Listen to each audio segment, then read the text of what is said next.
Hi, நான் உங்க புனிதா. நான் ரொம்ப நல்லா இருக்கேங்க. நீங்க எப்படி இருக்கீங்க? திறந்த புத்தகமா இருக்காதே அப்படின்னு தலைப்பு வச்சிருக்கோம். திறந்த புத்தகம்னா என்னங்க?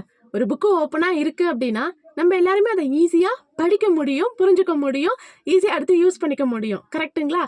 ஆனா நம்மளோட வாழ்க்கை அந்த மாதிரி இருக்கக்கூடாதுங்க. ஏன்னா நாம ஒரு திறந்த புத்தகமா இருக்கும் பொழுது நம்மளோட பர்சனாலிட்டி கண்டிப்பா லோவா ஆகுங்க. எப்படின்னா நம்ம வாழ்க்கையில நடக்கக்கூடிய எல்லா சம்பவங்களையுமே நாம வந்துட்டு ஒருத்தர்கிட்ட ஷேர் பண்றதுல எந்த தப்புமே கிடையாது.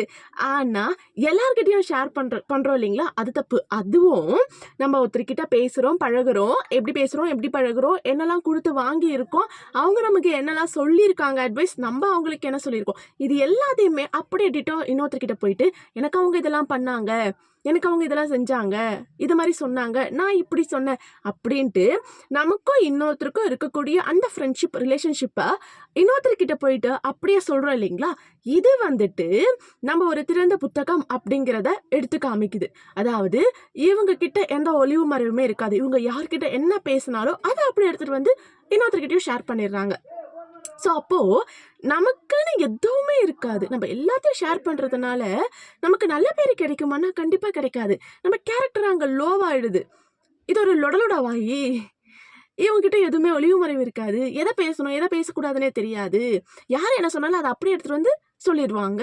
அப்படின்ற மாதிரி நம்மளோட கேரக்டரை லோ பண்ணி காமிச்சிடும், டவுன் ஆக்கிடும். புரியுதுங்களா? அப்போ என்ன பண்ணணும் அப்படின்னா, நமக்கும் இன்னொருத்தருக்கும் இருக்கக்கூடிய அந்த ஒரு பாண்டிங்கை நீங்க எப்பவுமே எக்ஸ்பிளைன் பண்ணாதீங்க. யாருக்குமே எக்ஸ்பிளைன் பண்ணாதீங்க. புரியுதுங்களா? அப்போ நம்ம ஒருத்தர்கிட்டயும் ஒரு பாண்டிங்கை தான் உருவாக்கணும். ஓகேங்களா? அதே மாதிரி நீங்க எதை சொல்லக்கூடாதோ அதை வந்து தயவு செஞ்சு சொல்லாதீங்க. ஓகேங்களா? அப்படி சொல்லும்போது என்ன தெரியுமா தோணும்? அதாவது நம்ம வாழ்க்கையில் இருக்கிறத எல்லாத்தையும் நம்ம சொல்லிடுவோம். ஆனால் சில நேரங்கள்ல அவங்க நம்ம கிட்ட சொல்லுவாங்களான்னா சொல்ல மாட்டாங்க. அவங்க உஷாரா இருப்பாங்க.